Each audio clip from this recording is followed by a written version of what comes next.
Sejam muito bem-vindos ao episódio 10 do podcast A Marca. Esse podcast que traz para vocês marcas de sucesso, marcas pessoais de sucesso, que estão à frente de grandes negócios aqui na nossa cidade de Belém, no Pará. Mas antes de falar para vocês quem é a nossa convidada de hoje, que é muito especial, inclusive, quero agradecer às patrocinadoras aqui do nosso episódio, aqui do nosso podcast. São parceiras que acreditam no nosso projeto, apostam no nosso projeto e que já têm aí uma relação de parceria há um tempo comigo. Métrica Comunicação Visual, que é uma parceirona de longas datas minhas, muito antes mesmo desse novo caminho meu da consultoria de imagem. Já somos parceiras há muitos anos. Ela traz todo tipo de solução em comunicação visual para o seu negócio. Desde as placas de fachadas até placas internas para dentro do seu negócio, já sendo redundante. Traz também soluções para brindes corporativos. Então, se você precisa para o seu negócio, que todos precisamos, não deixa de conhecer a Métrica Comunicação Visual. Agradecer também à Clínica Virtuosa, que é a clínica onde eu tiro os meus momentos de autocuidado. Também é uma parceira já de uma caminhada aí de 1 ano. A gente vem renovando a nossa parceria. Ela é especializada em emagrecimento e estética corporal, facial. Então, é aquele lugar para você tirar aquele momento para você, de você para você.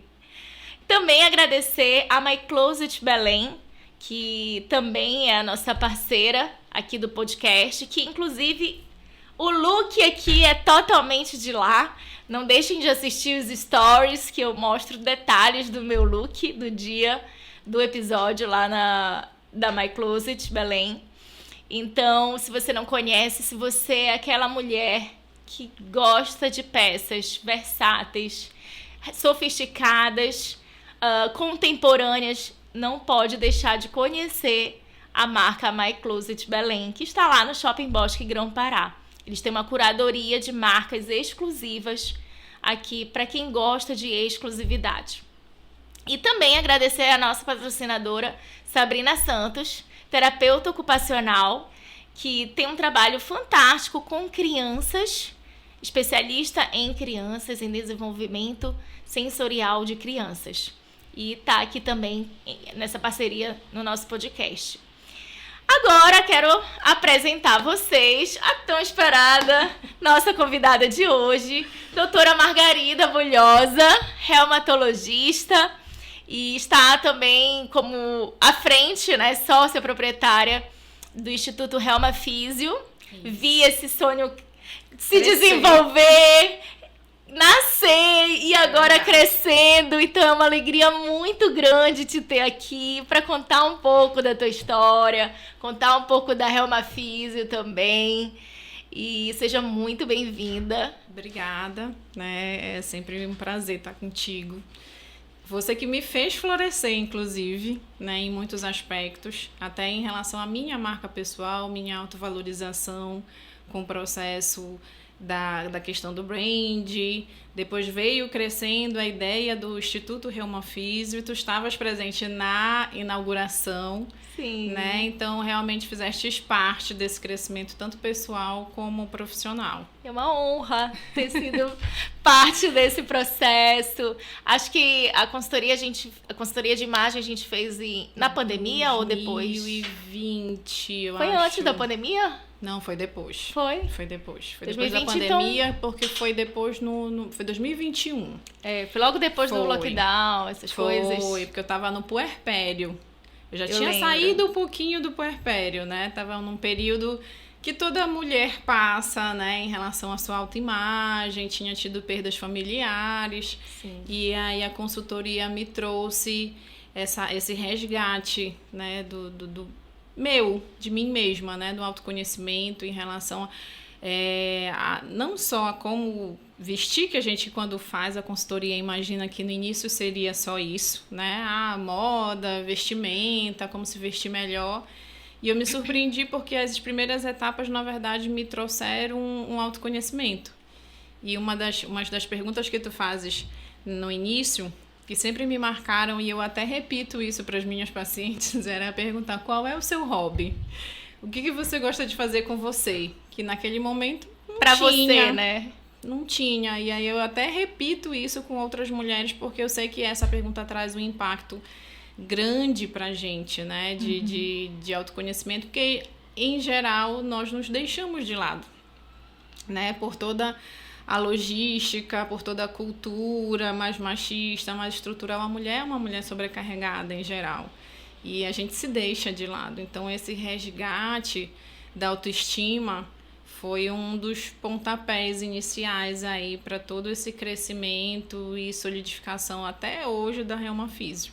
Que bacana, tô feliz, tô honrada, porque é gostoso, sabe, encontrar depois de tanto tempo vocês e ver que vocês estão cada vez mais lindas, melhores, cresceram mais, estão voando voos altos, assim.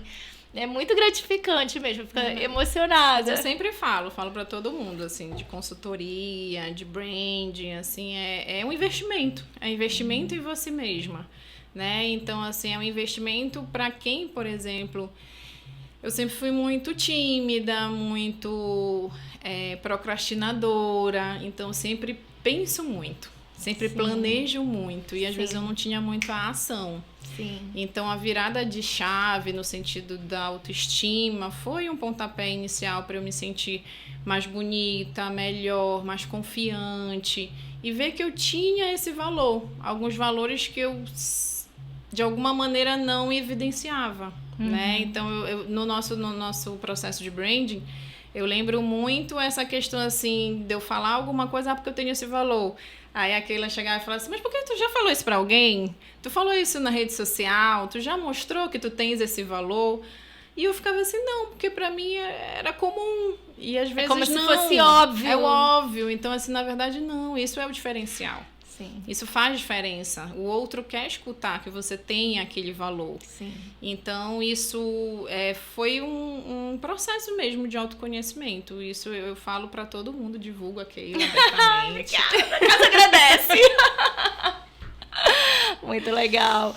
E assim, é muito bacana porque depois de te conhecer melhor, ver que eu passei pelos crivos... por todos os critérios. Porque ela é desconfiada, gente. Então foi muito legal ver. Nossa, quer dizer então que eu passei por todos os critérios. Eu sou um pouco... A minha mãe, na verdade, eu sempre cresci com uma frase dela que ela falava assim, confie desconfiando. Olha a crença, né, que a gente absorve dos pais. E aí eu acho que eu absorvi muito isso. Então, levou assim, muito quando acontece alguma coisa, eu fico assim, será que ela tá fazendo com essa intenção ou com essa? E isso eu acabo colocando na minha vida. Sim. E realmente sou uma pessoa muito crítica. Assim como eu sou muito autocrítica, então, assim, eu exijo, né? Sim. Até agora que eu sou professora da faculdade e um tempo desse eu descobri que eu sou uma das mais exigentes. Então, assim, já recebi o título de carrasca. Ela é uma das mais exigentes, não sei o quê. E eu nunca me vi assim, né? E assim, sou uma exigente, mas os meninos de mim adoram, tá? Mas sou legal. Sou legal. Mas assim, eu realmente exijo deles, porque eu acho que isso vem da minha crença, né? Então, assim, eu quis ser médica, sempre, foi sonho. Não foi uma coisa assim, eu fiz porque o familiar ou porque eu queria dinheiro, nunca foi. Ninguém da minha família era médico, ninguém, então não tinha essa cultura. E eu com 10 anos disse que ia ser médica. Nossa. Porque eu fui internada no hospital para uma cirurgia de adenoide, um pólipo nasal, e eu internei. Fiquei pouquíssimo tempo, era uma cirurgia tranquila, tudo. Mas a internação, olha que loucura. A internação, para mim, eu adorei o ambiente do hospital. Eu gostei de estar internada. E dali eu disse que eu ia ser médica.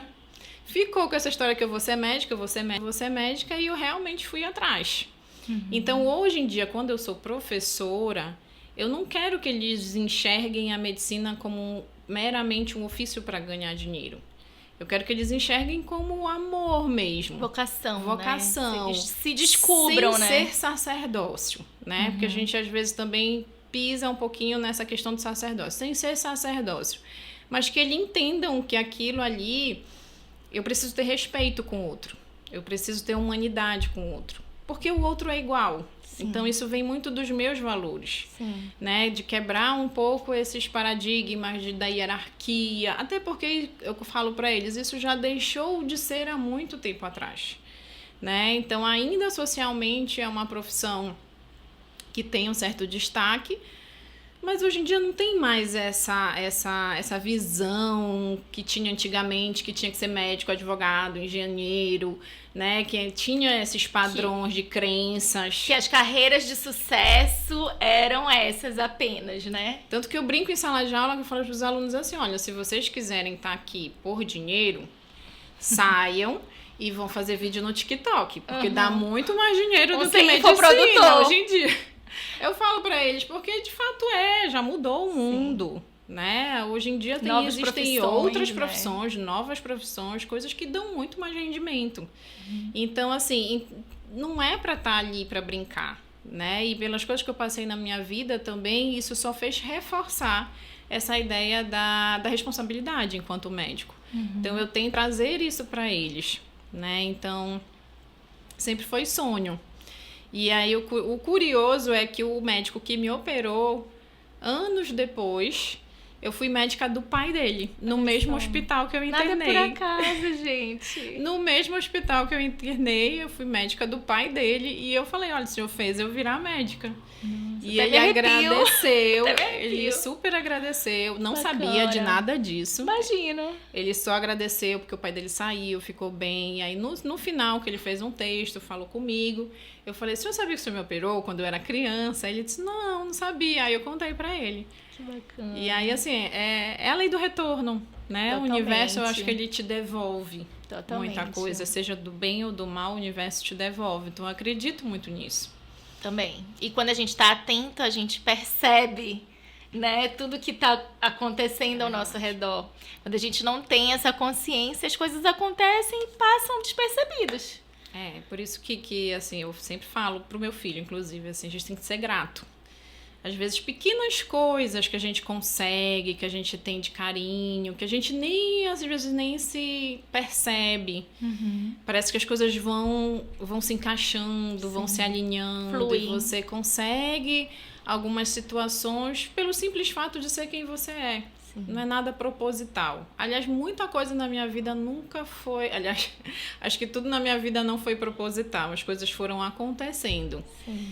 Então, assim, eu como capricorniana meio controladora, eu achava, eu tinha a ilusão de que eu planejava a minha vida. Então, tinha controle, que né? Eu tinha controle, que eu planejava.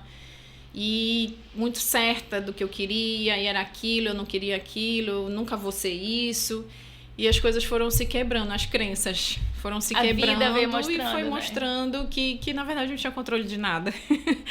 Que, na verdade, as coisas tinham que acontecer como elas têm que acontecer. Sim. Né? Você pode até ter direcionamento, mas controle total. E, assim, ter metas, né? Ter objetivos e focar nisso, mas a gente sabe que precisa lá de cima, aquela autorização lá de cima para que as coisas realmente aconteçam, né? Sim, e existem variáveis que fogem ao nosso controle. Né? Então, a gente tem que ter esse direcionamento, mas não ficar preso no sentido do autocontrole, do controle do meio, porque eu acho até que isso traz ansiedade. Sim. Né? Então, assim, traz ansiedade, traz uma dificuldade se frustra mais, porque as suas expectativas são quebradas. Então, eu acho que a maturidade me trouxe muito isso. A minha vivência de vida, né? A vida que eu tive, eu acho que me trouxe muito isso. Os valores que eu tenho dos meus pais. Então, são coisas que realmente foram se construindo. E teve alguma situação, alguma experiência que marcou muito na tua vida e que te fez entender claramente que você não está no controle de tudo? Teve várias. Né? Algumas culminaram com uma maior intensidade. Então, assim, Mais ou menos em 2016, 2017, eu tinha colocado em meta assim, na minha cabeça que eu ia casar com 30, casei com 30.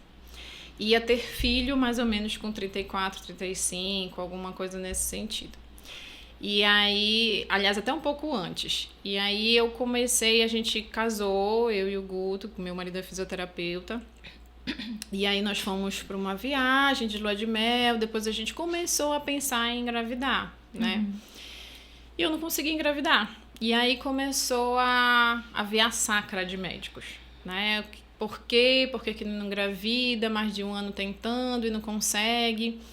E aí passamos por diversas situações, diversos médicos, experiências ruins minhas como paciente, com colegas médicos, que eu acho que isso tudo foi me construindo a ser o que eu sou hoje, como enquanto médica, profissional. Né? Eu não quero que outra pessoa... Senta do outro lado, né?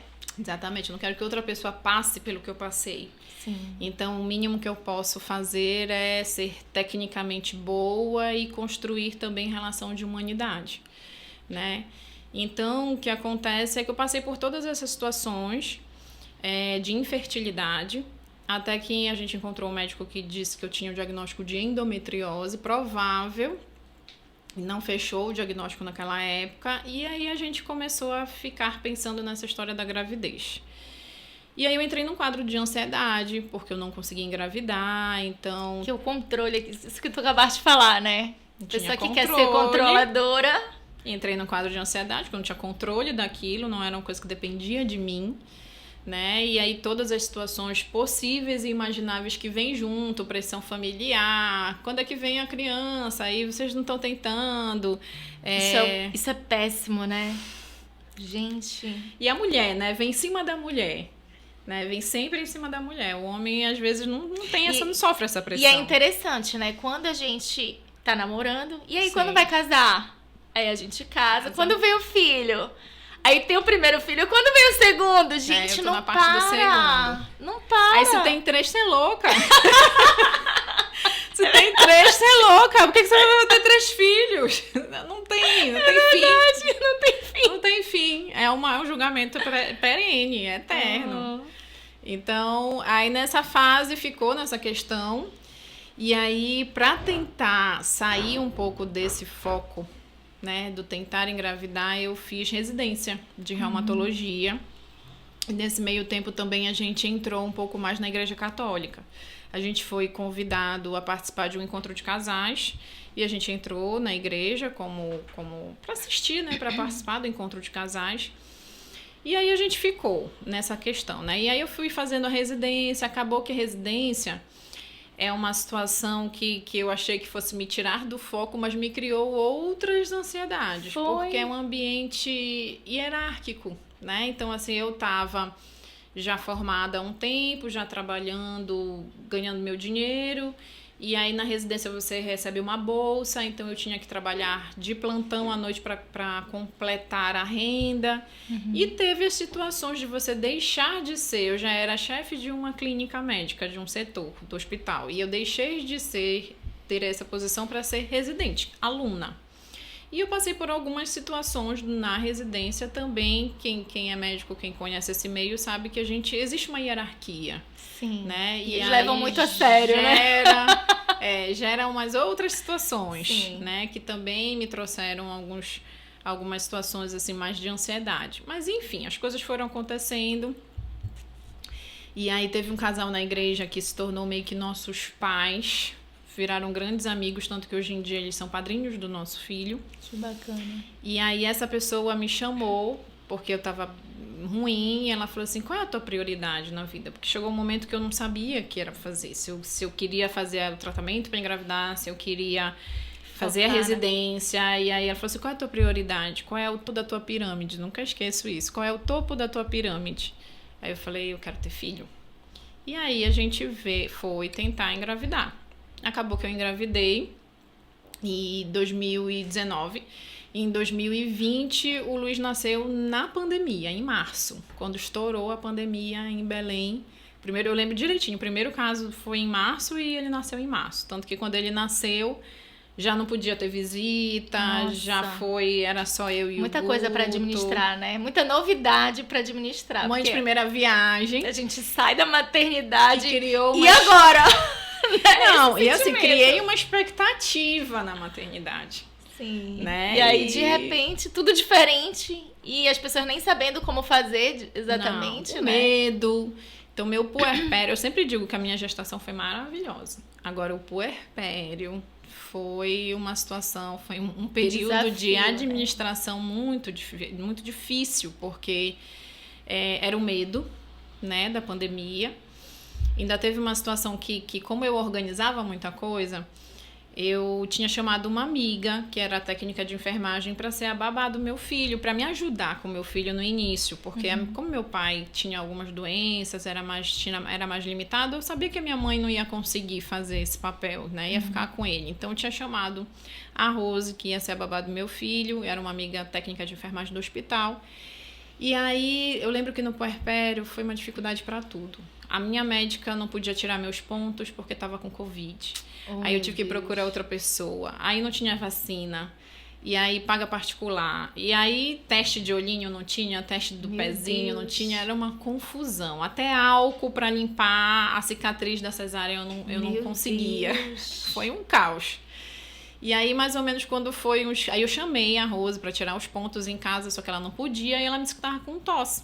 E aí depois a gente se falava sempre, ela não me respondia mais.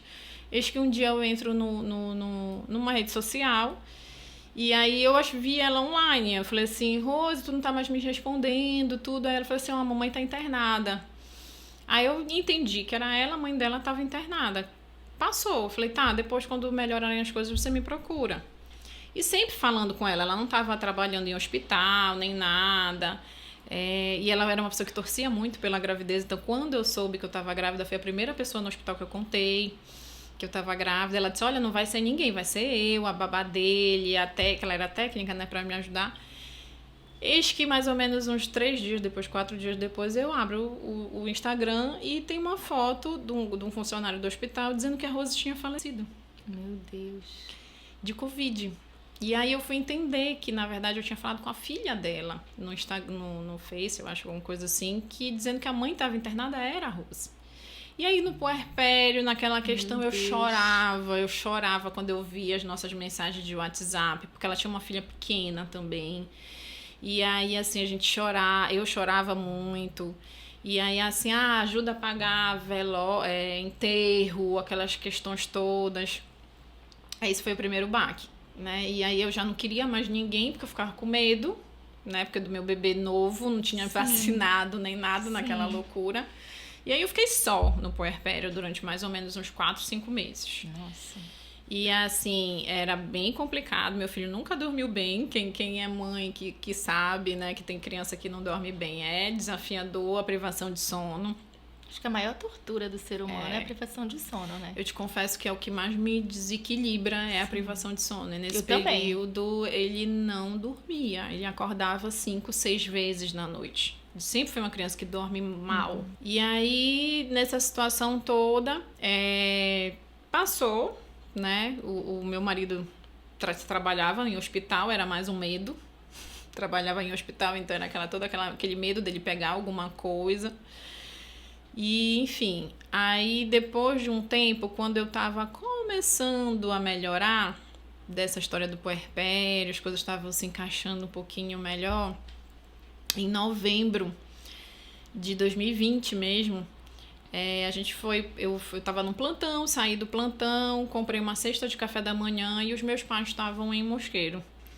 Né? Nessa época, o pai a gente trancou nosso pai em casa porque era do grupo de risco, mas a gente já tinha melhorado, já podia sair em lugares abertos, e a gente foi para Mosqueiro.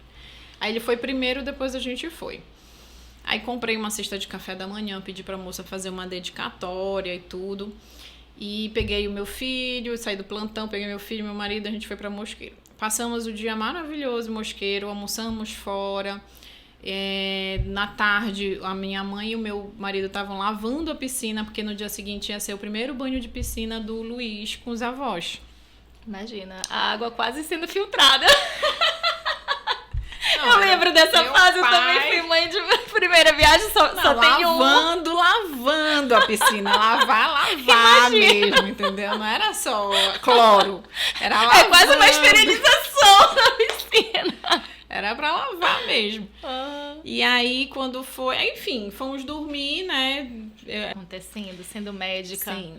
E aí, assim, eu já fui... Se me perguntarem a fisionomia, o nome do médico, eu não sei. Eu apaguei isso completamente da minha memória. E aí, assim, eu só lembro de você falar pra eles, precisa entubar. E ele falou assim, não tem como entubar, porque só tem um respirador e já tá sendo usado. Aí eu falei assim, não tem problema, eu fico aqui naquele ambu, né, aquela máscara no ambu até chegar a ambulância. Aí eu falei pra mamãe, sai, liga pro hospital, pede uma UTI móvel, enfim, helicóptero, o que for, pra eu ficar fazendo aqui. Aí eu fiquei lá dentro. E eu falando pra ele, tem que entubar, ele tá desacordado, ele não tem como ficar só na máscara. Conseguiste manter essa calma? Ou tu deste Falando um pouco mais sim, alto. Sim. E aí ele falou assim, eu percebi que ele não sabia entubar. Eu percebi que ele não sabia com medo, fazer. Né? E aí eu peguei e falei assim, nessa hora que eu falei sair com a mamãe, pra ela fazer essas coisas, quando eu vi que ele tava tentando entubar e ele não tava conseguindo, eu falei, me dá. Aí eu falei, ele falou, não pode, eu disse, me dá. Aí eu entubei o papai. Porque ele não estava conseguindo, só estava piorando tudo. E assim, tecnicamente as condições eram péssimas lá. Tá? Em relação a algumas coisas técnicas que precisariam ter lá, não tinha, era péssimo. E aí eu entubei o papai e comecei a fazer a massagem cardíaca, né? Que é a reanimação. E nessa situação, assim... erros da equipe, estava administrando a adrenalina errado, e eu falava, não, é assim. Então, foi uma série de situações. E aí, teve uma hora que realmente um técnico de enfermagem parou e falou assim, não dá mais. Né? Porque a gente já estava ali, tipo, acho que tinha umas 5, 6 ampolas de adrenalina. Aí eu parei e chorei, né? E aí eu fui e falei pra mamãe, olha, aconteceu isso, né? E depois eu saí lá fora. Aí a mamãe entrou, ficou lá arrumando. A mamãe arrumou o papai junto com os técnicos. E aí eu saí, tava o Guto e o Luiz, né? O Luiz tinha 7 meses nessa época. Deus. E o Luiz estava chorando muito, queria mamar, né? E aí eu entrei no carro e eu não sabia se eu chorava, se eu dava de mamar. E assim, era um turbilhão que parece assim que tu não tá vivendo aquilo, parece que não é real. Sim. Não cai assim. Sim, parece imagina. que demora muitos dias pra ficha realmente cair. Porque não é real, assim, é uma sensação de que te tiraram o chão.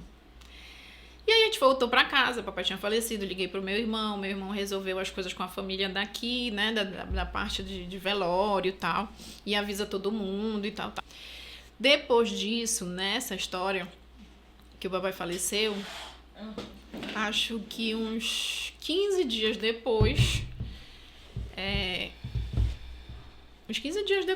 eu comecei a ninar o Luiz, assim, fazer ele dormir à noite, que ele chorava, acordava, e eu ficava, e eu comecei a ficar cansada. Eu falei, gente, é ansiedade, né? Porque eu me autodiagnostiquei, porque eu não tinha como ir no médico, nada, eu me autodiagnostiquei com um estresse pós-traumático, né? Então, assim, eu chegava sábado, 10 horas da noite, eu lembrava. E aí eu falei assim, não, isso é ansiedade. Aí fiquei umas 2, 3 noites, disse, não, tá normal isso.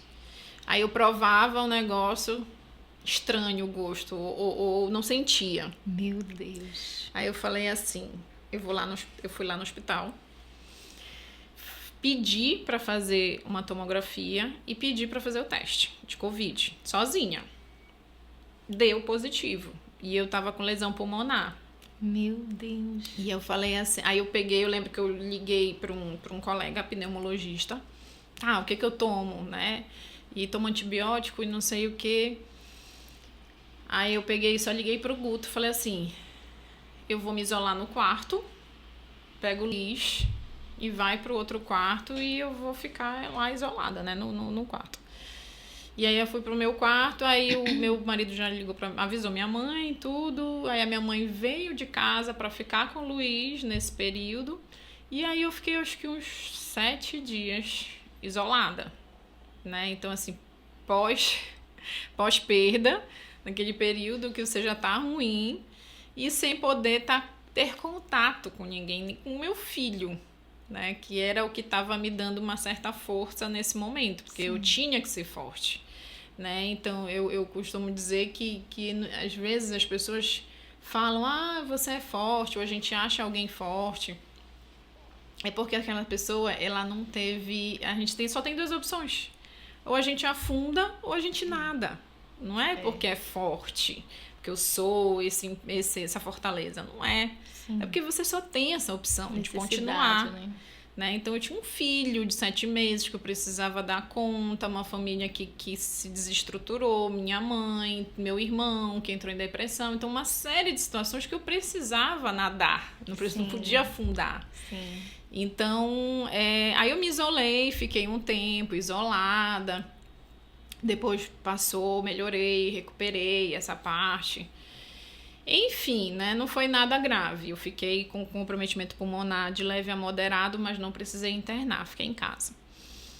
E depois, vida que segue, eu acho que foi isso mais ou menos no novembro de 2020, e aí foi se passando um pouco esse processo, e eu acho que a consultoria foi em 2021.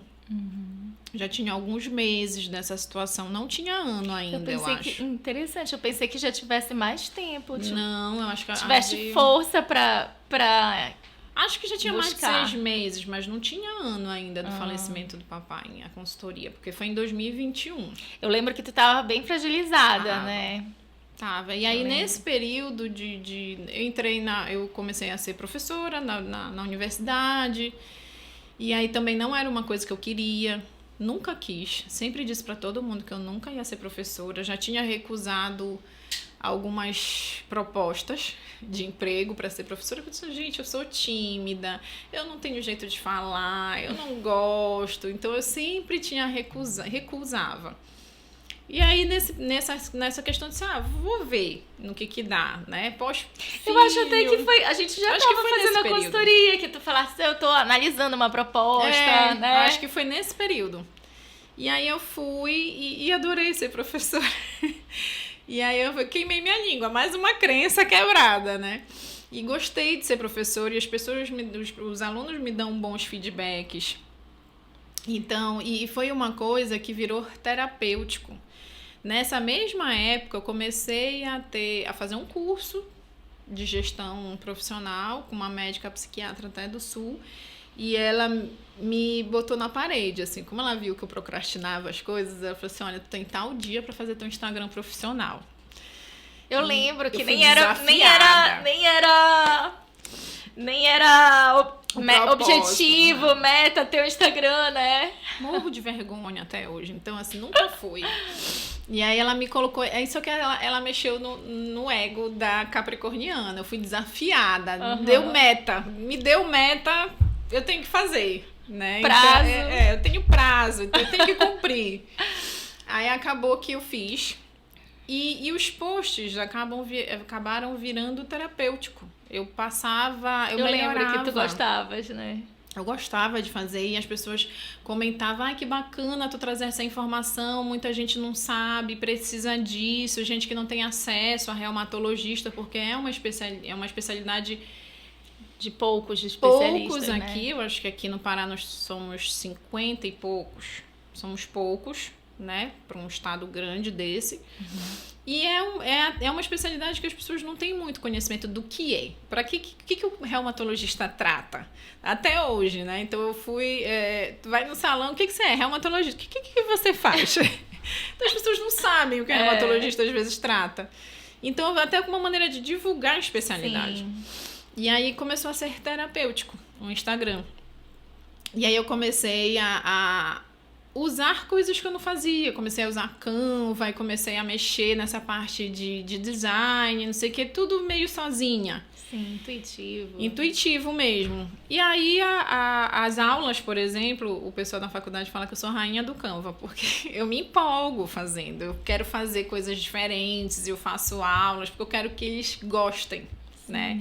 E é muito bacana. Hoje eu dei aula para uma turma que ela falou assim: eu nunca pensei, mas a senhora fez eu gostar de reumatologia. A senhora fez amar reumatologia. Então, isso para mim é o retorno que eu preciso. Sim. Entendeu? Então, eu quero trazer essa questão, assim, até afetiva essa paixão, mesmo, né? Essa paixão, porque eu não sei o que eu faria se eu não fosse médica, te confesso. Então, assim, tem muita gente que faz medicina, mas não é uma paixão. Se me colocassem para fazer, se você não fosse médica, você seria o quê? Eu não sei. Eu não consigo. Design gráfico. Se não der certo, né? Tem essa opção. Já sabes. Então, mas assim, eu lembro também que em algum momento tu comentaste comigo que essa experiência que tu tiveste com o médico te fez querer, talvez te impulsionou até a entrar na docência para formar médicos empáticos. Foi. Né? Nesse período eu estava ainda como o que a gente chama de preceptora. Sim. E aí quando aconteceu essa situação com o papai, eu falei assim, não, gente, não tá legal do jeito que tá. Eu não quero que outra pessoa passe por isso que eu passei. Porque assim, no momento de fragilidade, eu deixei de ser filha. Sim. E tive que atuar como médica. Que é uma situação muito crítica, né? É difícil. Porque você, por um momento, fica, será que eu fiz certo? Será que eu não fiz? Sim, se eu não tivesse feito isso, se eu não tivesse... Então, a pressão é maior, né? Cria toda uma situação na tua cabeça de culpa. Sim. Né? Então, assim, eu falei assim, não tá legal isso. Então, eu acabei querendo ser também docente, porque eu disse assim, eu preciso tentar contribuir para formar médicos melhores. Uhum. Médicos mais preparados. Porque para mim é inconcebível você tirar um plantão de urgência e não saber entubar. Porque para mim é inconcebível você estar numa situação dessa e não ter manejo com uma família. Sim. Né? E não houve isso, não teve nada disso.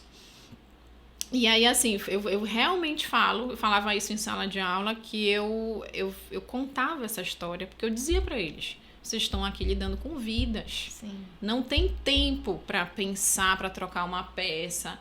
É vida. E assim, eu falo para eles, vocês estão numa faculdade particular, aí eu tenho plano de saúde, isso nunca vai acontecer comigo. Meu pai também tinha plano de saúde. Só que a gente estava num balneário. Sim.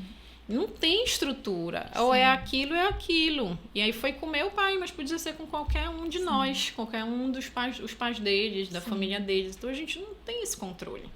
Né? Às vezes a gente tá naquela situação. Então, assim, o mínimo que eu socialmente me sinto na obrigação de contribuir é formar pessoas mais preparadas. Sim. Empáticas, né? Que sejam mais humanas, né? Sim. E talvez isso tenha até exacerbado, porque eu sei que já é da tua natureza ser humana, ser empática, mas talvez isso tenha exacerbado esse teu lado, tenha como é que eu posso dizer, potencializado esse teu lado de tratar o paciente com mais humanidade, com mais atenção, porque eu recebo de feedback das minhas clientes que passam a ser tuas pacientes. Que bom! Isso! Ai, eu adorei a doutora Margarida, ela é muito amorosa, muito atenciosa, muito empática. Eu acho assim que as dores me construíram. Né? Então, assim, eu sempre falo isso, né? Eu acho que tudo que aconteceu na minha vida foi construção. Sim. Para talvez eu conseguir ser colo, ser acolhimento para aquela pessoa que me procura, né? Então, por vezes eu falo da minha história na consulta. Então, acaba sendo uma questão até de uma relação mesmo, médico-paciente, no sentido de que eu oriento não só tecnicamente, mas que eu trato o ser humano. E eu não é uma coisa proposital, é muito natural. Sim. Não é uma coisa que eu planejo, assim, aquele paciente vai entrar, eu vou falar isso. Não é, as coisas fluem, Sim. né, de acordo com a demanda. E assim, eu realmente excedo até o tempo da consulta, falando, né, aconselhando, conversando. Tem pacientes que falam assim, a senhora é mais psicóloga do que a minha psicóloga. Eu não choro na terapia, eu venho chorar aqui. Mas eu acho que isso faz parte, Sim. né? O paciente reumatológico... Eu acho que hoje é o que todo mundo busca. Em todas as áreas, né? Sim. Você vai no advogado, você espera que ele se coloque no teu lugar para resolver aquele pepino teu, porque é um problemaço. Você vai no médico, você espera isso, mas o mundo tá tão acelerado que pouca gente passa a fazer. Então isso que deveria ser a regra, o natural, passa a ser um diferencial. A exceção, né? É por isso que eu não enxergava. Porque pra mim... É óbvio, todo mundo tinha que ser assim. Como assim não tá sendo? Como assim não tá sendo assim? Sim. E assim, é um mínimo de atenção. Por exemplo, hoje eu atendi um paciente que tá há anos indo com ortopedista, anos com dor. E eu falo assim, gente, ninguém viu isso antes. E ele mesmo falou assim, os ortopedistas nem me ouviam. Nem me ouviam, porque nunca chegaram nesse diagnóstico. Uhum. E assim, era só escutar o que ele falava. Entendi. E investigar. Então, assim, às vezes assim, eu falo assim, mas gente, anos fazendo exames, anos indo no médico, como ninguém viu, entendeu? Às vezes é uma coisa assim tão básica na minha cabeça. E aí acaba que você se torna para o paciente, nossa, você descobriu, você é muito bom no diagnóstico e não sei o que, às vezes é atenção. Você fez o básico, pelo menos, e né? assim, o básico que ninguém tá fazendo. Isso ainda é difícil para mim entender, sabe? Isso ainda tenho dificuldade com isso. Eu tenho dificuldade de entender que a gente chegou num momento que as pessoas não se olham, as pessoas não se ouvem, né? Passa exame, tá aqui, nem olha na tua cara. Mas como assim? Entendeu? E eu tenho muita dificuldade com isso. Às vezes eu acho que eu sou até sensível demais. Eu falo assim, gente, eu não sou desse mundo. Não é possível. Não é possível que acontece isso. Então, assim, às vezes acontece algumas... Eu nem vejo muito jornal. Porque às vezes eu vejo jornal e eu fico horrorizada. Também não gosto. Falei, como é que o ser humano pode fazer isso? Eu não consigo conceber. Então, assim, é basicamente isso. Mas, assim, eu vou tentando transformar o meu mundinho e às vezes é muito gratificante quando você nem conhece, você nem sabe quem é aquela pessoa e aí de repente você é bem vista pelo que tu faz pelo outro. Sim. Isso é muito bacana. E assim, eu fico feliz, né? Assim, eu fico feliz de proporcionar o bem. Eu te confesso que é muito isso. Faz tudo valer a pena, né? Todos os sacrifícios, os almoços não almoçados. Mas aproveita, Margarida, então, para esclarecer para o povo que está assistindo aqui o que é que o reumatologista faz, o que é que ele cuida. Então, o reumatologista é um médico que pode tratar tanto doenças autoimunes, né, que são aquelas da autoimunidade, por algum motivo, eu sempre explico isso para o paciente, por algum motivo as suas células de defesa deixam de te defender e começam a te atacar. Então tem algumas doenças que a gente chama autoimunes. Aí tem o lúpus, tem a artrite reumatoide, tem a artrite psoriásica, que vem da psoríase, aquela lesão de pele, e tem inúmeras situações, né, de doenças autoimunes. Inflamações de vasos, enfim. E tem a doença de dor generalizada, que a gente tem um boom hoje em dia aí em relação a isso, que é a fibromialgia, cada vez mais frequente e mais comum. As pessoas estão desenvolvendo fibromialgia pelo nível de ansiedade que a nossa população tem também. Já ia te perguntar se tinha alguma causa de comportamento emocional. Tem fatores predisponentes, assim, às vezes tem fatores genéticos, né? As famílias que têm fibromialgia têm mais risco de ter familiares também. Entendi. Mais depressão, mais ansiedade, só que com tudo que a gente viveu socialmente, de pandemia, de perdas, de traumas, isso também é um fator predisponente para causar, né? Então a gente tem muito isso hoje em dia. Além da fibromialgia, a gente tem também as outras doenças que a gente chama de reumatismo de partes moles, né? Então, bursite no ombro, a tendinite no punho, o Já joelho que já dói. foi na reumatologista por causa de tendinite. O joelho que dói. Então, assim, toda dor crônica, né? Não é aquela do trauma que você bateu, hoje amanhã dói. Sim. Mas aquele punho tá doendo lá 3 meses e não melhora. Então, toda dor crônica, ela é mais com reumatologista. Porque a nossa formação é 2 anos de clínica médica e depois mais 2 anos de reumatologia. Então, são 4 anos. As pessoas confundem muito com ortopedia, né? O ortopedista, ele faz cirurgia, que nós não fazemos. Cirurgia, o máximo que o reumatologista faz é infiltração articular. Eles fazem cirurgia e eles trabalham mais com mecanismo de trauma. É fratura, é torção, é entorse. Entendi. Então, lesões agudas de trauma mesmo. E mais cirúrgico. O reumato não, é mais crônico e mais clínico. Então, o reumatologista, ele faz todo esse acompanhamento, né? E eu acho que a gente precisa divulgar, porque às vezes, cada vez mais, as pessoas procuram as especialidades que não conseguem se resolver, erradas. E quando chega no reumatologista, o diagnóstico já está mais tardio. Muitas vezes a gente não consegue já ter uma melhora da condição ou da qualidade de vida que poderia ter tido antes. Então, muitas vezes o paciente já chega com sequela pra gente. E aí é mais difícil tratar porque essa paciente já está mais limitada, né? Mas a gente ainda consegue oferecer porque a gente tem muito tratamento hoje em dia. A ciência, graças a Deus, avançou muito, né, no tratamento, principalmente de doenças autoimunes.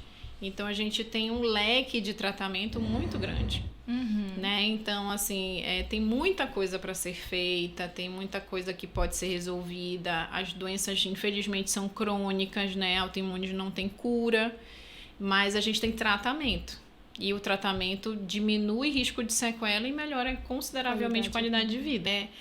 É muita coisa que o reumatologista faz. Eu acho que a gente precisa ser mais divulgado, inclusive. A gente se divulgar também como especialidade. De vocês.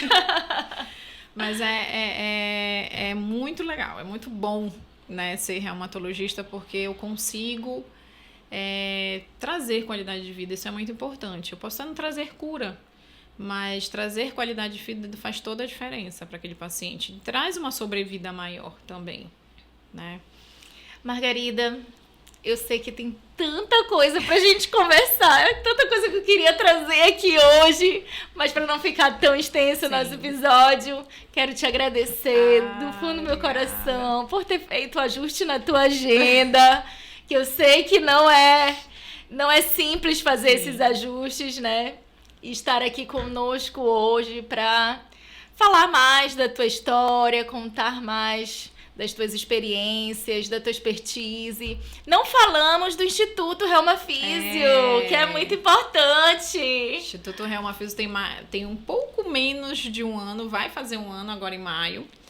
E a gente fez a ideia é fazer um centro que tratasse doenças reumatológicas, né? Então, eu sou reumatologista, meu esposo é fisioterapeuta e especialista no tratamento de doenças reumatológicas.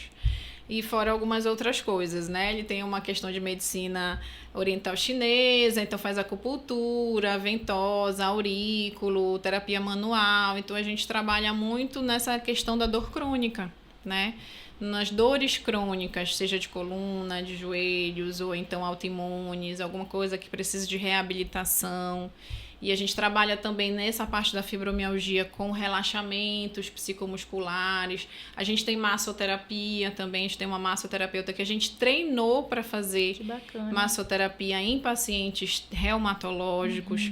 Né? Então, a gente está construindo, na verdade, a ideia é trazer acolhimento, trazer conforto, trazer um pouco de humanização para esse paciente que tem dor o tempo todo. Ninguém é feliz sentindo dor. Então, a gente mostra que é possível, sim, ter qualidade de vida e melhora da dor com tratamento adequado. Né? Então, o Instituto ele veio muito por essa vontade de um casal em oferecer qualidade de vida. E a gente é um ambiente realmente familiar. É uma delícia, né? Gente. Vamos lá. É muito gostoso, é muito acolhedor. Vocês conseguiram realmente criar esse ambiente acolhedor. E sou suspeita porque o Guto é apaixonado pela cultura japonesa. Inclusive, foi o fisioterapeuta da minha avó, né? Quando ela estava na fase inicial do Alzheimer, né? E então, assim, sou suspeita porque eu chego lá e me sinto em casa, né? É um ambiente familiar.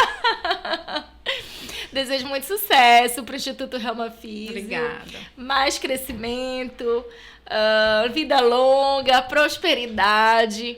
E muito obrigada por estar aqui mais uma vez. É sempre um prazer conversar contigo. É sempre um prazer te ver cada vez melhor, mais bonita, mais bem cuidada por si mesma. E assim, é muito legal ver que os teus olhos estão brilhando cada vez mais nessa missão dentro da reumatologia e que tu sentes essa transformação que tu fazes na vida das pessoas. Obrigada. Bom, eu que agradeço. Obrigada pelo convite, né? É sempre um prazer estar contigo e assim, eu acho que realmente tudo que eu faço é em relação a essa divulgação mesmo, né? Do que a gente pode fazer de bem, né? Não só na questão profissional, mas como ser humano. Acho que a gente tem trocas, né? Então, assim, o teu trabalho foi uma troca para mim como melhoria, que o meu trabalho traga melhora para outra pessoa. E assim, eu acho que a gente vai tentando fazer o nosso pouco, mas o pouco que vai trazer benefício para alguém. Né? Então, obrigada pelo convite, por estar aqui. Fico muito feliz. E quem precisar de consultoria, brand, contrata essa pessoa que ela é super recomendada. Obrigada. Obrigada, amor. Gente, então, quem ainda não se inscreveu no canal, por favor, já se inscreva para não perder nenhum episódio. Não esqueçam de seguir doutora Margarida Bulhosa. O Instituto Helma Físio. Qual é o @do Instituto? É @Instituto Helma Físio. Pensei que tinha alguma coisa a mais. Não deixem de acompanhar o trabalho dela, do Guto, que são excelentes, é um trabalho totalmente diferenciado, muito humanizado. E não sou eu que estou falando isso, são as minhas próprias clientes, que já são pacientes dela também. Então, fiquem aqui no canal. Até o próximo episódio.